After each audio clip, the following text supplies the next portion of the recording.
أعوذ بالله من الشيطان الرجيم. بسم الله الرحمن الرحيم. الحمد لله الذي أنزل على عبده الكتاب ولم يجعل له عوجا قيما لينذر بأسا شديدا من لدنه ويبشر المؤمنين الذين يعملون الصالحات أن لهم أجرا حسنا ماكثين فيه أبدا وينذر الذين قالوا اتخذ الله ولدا ما لهم به من علم ولا لآبائهم كبرت كلمة تخرج من أفواههم إن يقولون إلا كذبا فلعلك باخع نفسك على آثارهم إن لم يؤمنوا بهذا الحديث أسفا إنا جعلنا ما على الأرض زينة لها لنبلوهم أيهم أحسن عملا وإنا لجاعلون ما عليها صعيدا جرزا أم حسبت أن أصحاب الكهف والرقيم كانوا من آياتنا عجبا إذ أوى الفتية إلى الكهف فقالوا ربنا آتنا من لدنك رحمة وهيئ لنا من أمرنا رشدا فضربنا على آذانهم في الكهف سنين عددا ثم بعثناهم لنعلم أي الحزبين أحصى لما لبثوا أمدا نحن نقص عليك نبأهم بالحق إنهم فتية آمنوا بربهم وزدناهم هدى وربطنا على قلوبهم إذ قاموا فقالوا ربنا رب السماوات والأرض لن ندعو من دونه إلها لقد قلنا إذا شططا هؤلاء قومنا اتخذوا من دونه آلهة لولا يأتون عليهم بسلطان بين فمن أظلم ممن افترى على الله كذبا وإذ اعتزلتموهم وما يعبدون إلا الله فأووا إلى الكهف ينشر لكم ربكم من رحمته ويهيئ لكم من أمركم مرفقا وترى الشمس إذا طلعت تزاور عن كهفهم ذات اليمين وإذا غربت تقرضهم ذات الشمال وهم في فجوة منه ذلك من آيات الله من يهد الله فهو المهتد ومن يضلل فلن تجد له وليا مرشدا وتحسبهم أيقاظا وهم رقود ونقلبهم ذات اليمين وذات الشمال وكلبهم باسط ذراعيه بالوصيد لو اطلعت عليهم لوليت منهم فرارا ولملئت منهم رعبا وكذلك بعثناهم ليتساءلوا بينهم قال قائل منهم كم لبثتم قالوا لبثنا يوما أو بعض يوم قالوا ربكم أعلم بما لبثتم فابعثوا أحدكم بورقكم هذه إلى المدينة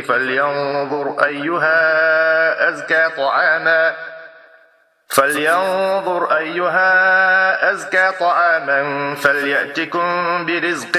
منه وليتلطف ولا يشعرن بكم أحدا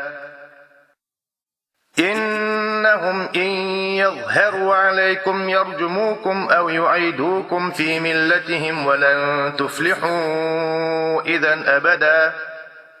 وكذلك أعثرنا عليهم ليعلموا أن وعد الله حق وأن الساعة لا ريب فيها إذ يتنازعون بينهم أمرهم فقالوا ابنوا عليهم بنيانا ربهم أعلم بهم قال الذين غلبوا على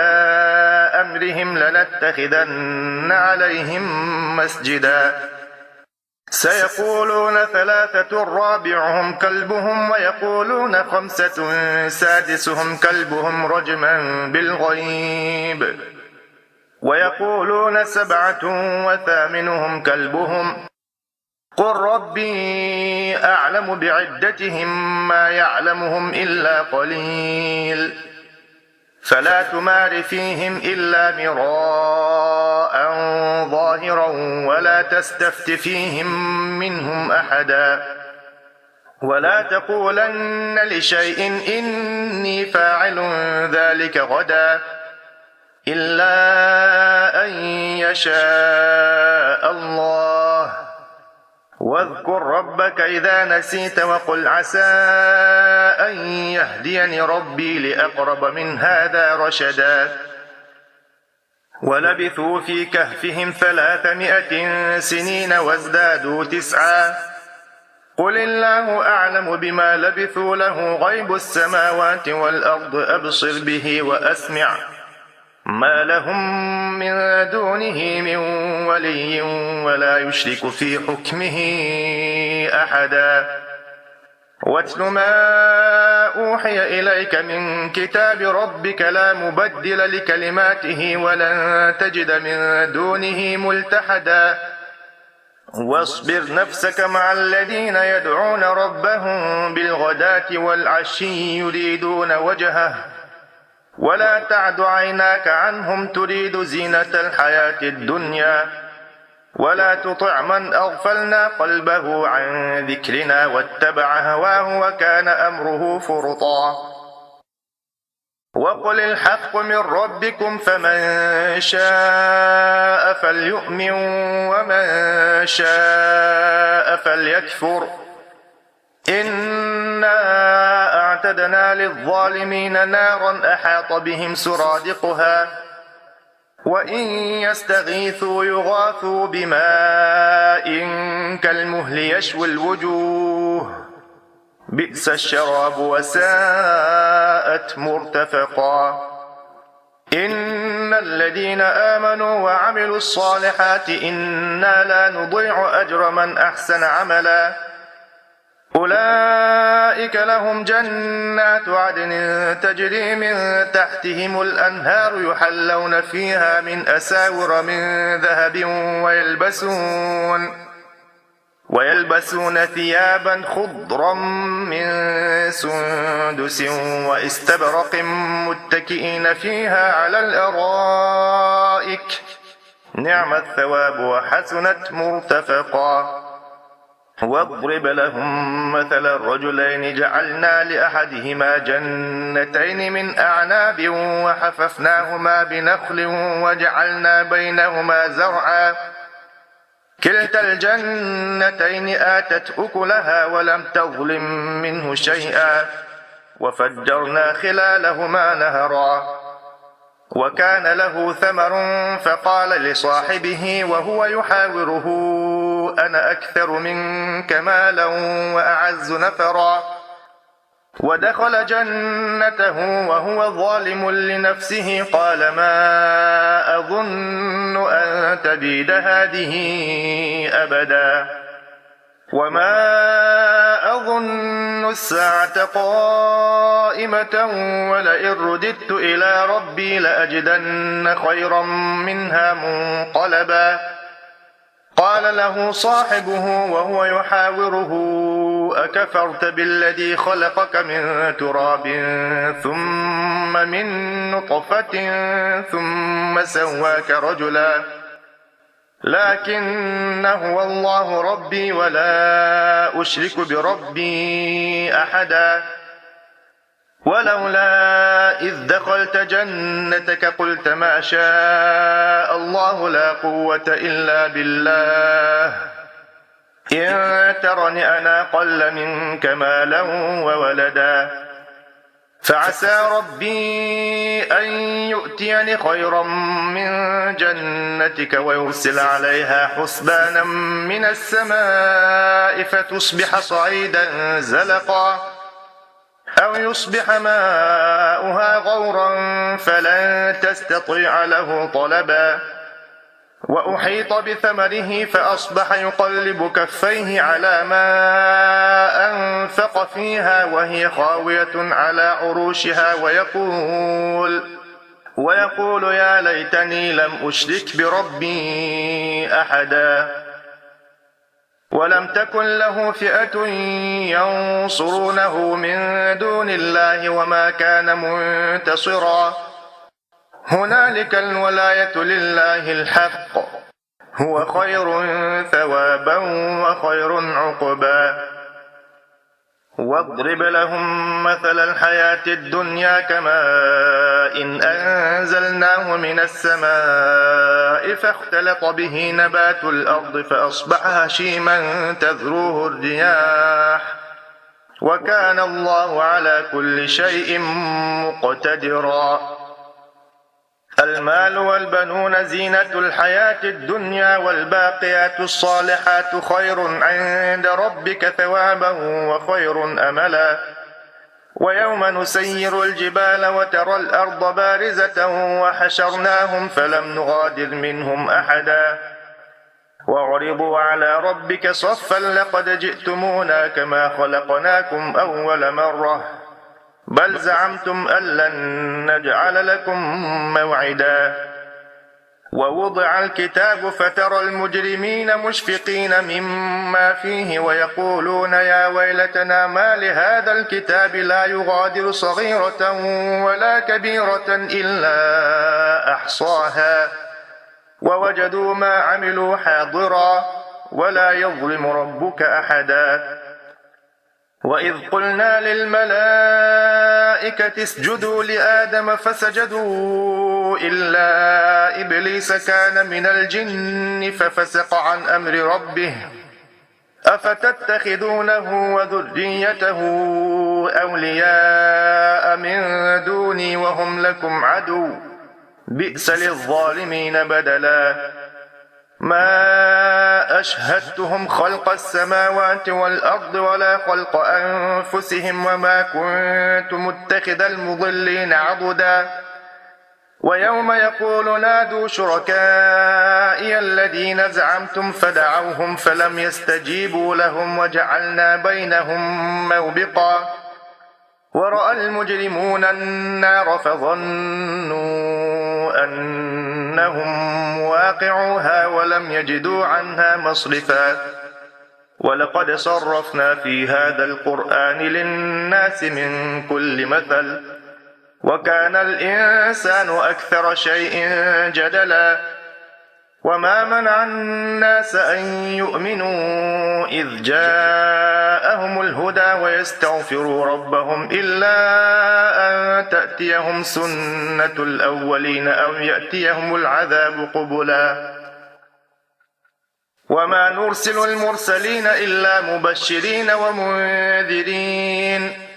ويجادل الذين كفروا بالباطل ليدحضوا به الحق واتخذوا آياتي وما أنذروا هزوا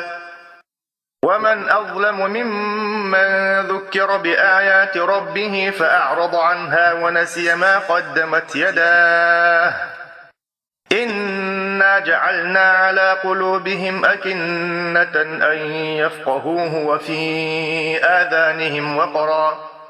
وإن تدعهم إلى الهدى فلن يهتدوا إذن أبدا وربك الغفور ذو الرحمة لو يؤاخذهم بما كسبوا لعجل لهم العذاب بل لهم موعد لن يجدوا من دونه موئلا وتلك القرى أهلكناهم لما ظلموا وجعلنا لمهلكهم موعدا وإذ قال موسى لفتاه لا أبرح حتى أبلغ مجمع البحرين أو أمضي حقبا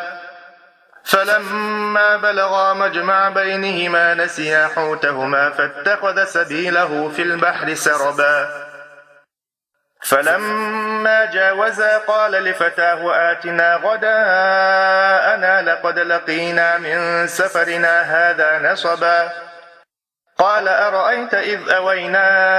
إلى الصخرة فإني نسيت الحوت وما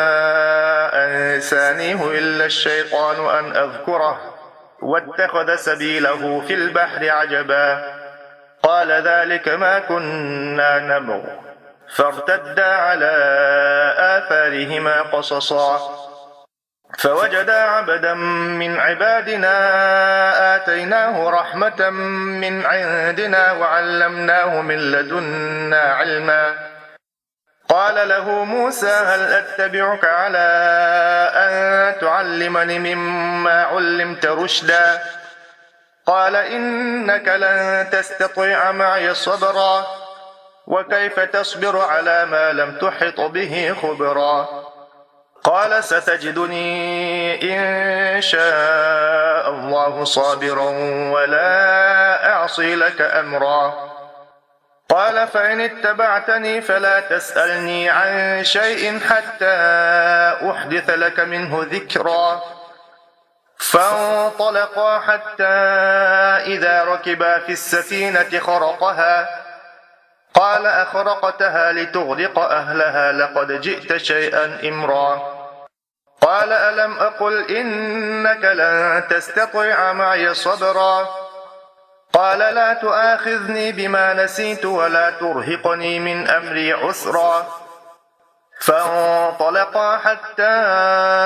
إذا لقيا غلاما فقتله قال أقتلت نفسا زكية بغير نفس لقد جئت شيئا نكرا قال ألم أقل لك إنك لن تستطيع معي صبرا قال إن سألتك عن شيء بعدها فلا تصاحبني قد بلغت من لدني عذرا فانطلقا حتى إذا أتيا أهل قرية استطعما أهلها فأبوا أن يضيفوهما فوجدا فيها جدارا يريد أن ينقض فأقامه قال لو شئت لاتخذت عليه أجرا قال هذا فراق بيني وبينك سأنبئك بتأويل ما لم تستطع عليه صبرا أما السفينة فكانت لمساكين يعملون في البحر فأردت أن أعيبها وكان وراءهم ملك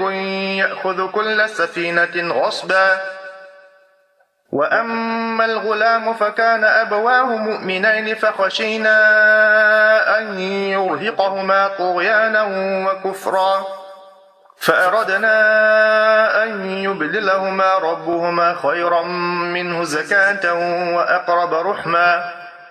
وأما الجدار فكان لغلامين يتيمين في المدينة وكان تحته كنز لهما وكان أبوهما صالحا فأراد ربك أن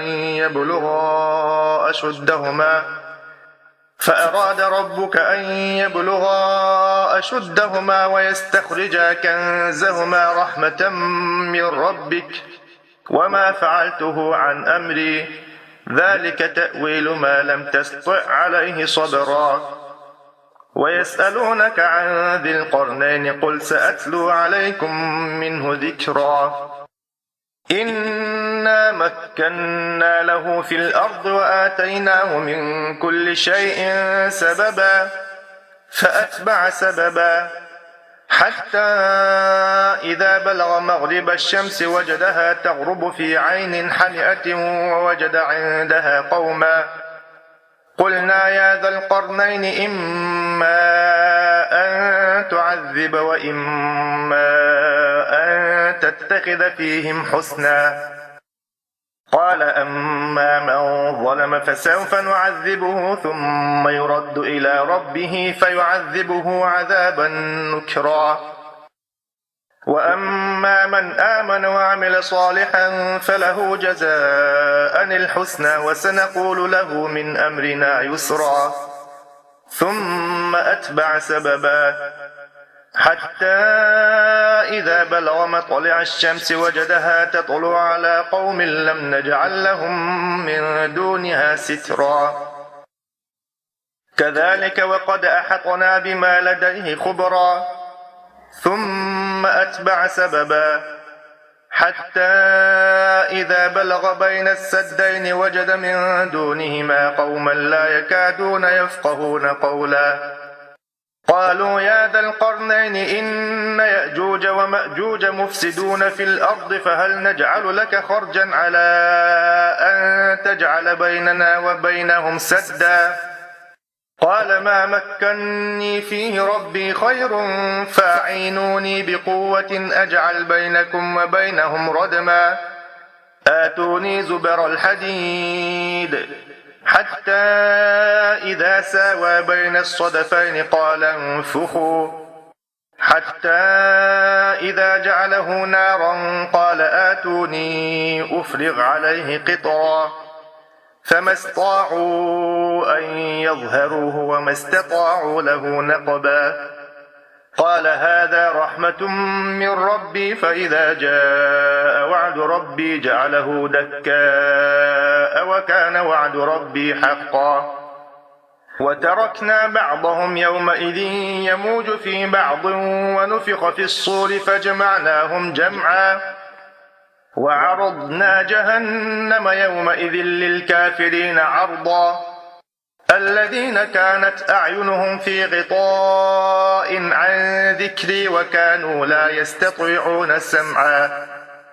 أفحسب الذين كفروا أن يتخذوا عبادي من دوني أولياء إنا أعتدنا جهنم للكافرين نزلا قل هل ننبئكم بالأخسرين أعمالا الذين ضل سعيهم في الحياة الدنيا وهم يحسبون أنهم يحسنون صنعا أولئك الذين كفروا بآيات ربهم ولقائه فحبطت أعمالهم فلا نقيم لهم يوم القيامة وزنا ذلك جزاؤهم جهنم بما كفروا واتخذوا آياتي ورسلي هزوا إن الذين آمنوا وعملوا الصالحات كانت لهم جنات الفردوس نزلا خالدين فيها لا يبغون عنها حولا قل لو كان البحر مدادا لكلمات ربي لنفد البحر قبل أن تنفد كلمات ربي ولو جئنا بمثله مددا قل إنما أنا بشر مثلكم يوحى إلي أنما إلهكم إله واحد فمن كان يرجو لقاء ربه فليعمل عملا صالحا ولا يشرك بعبادة ربه أحدا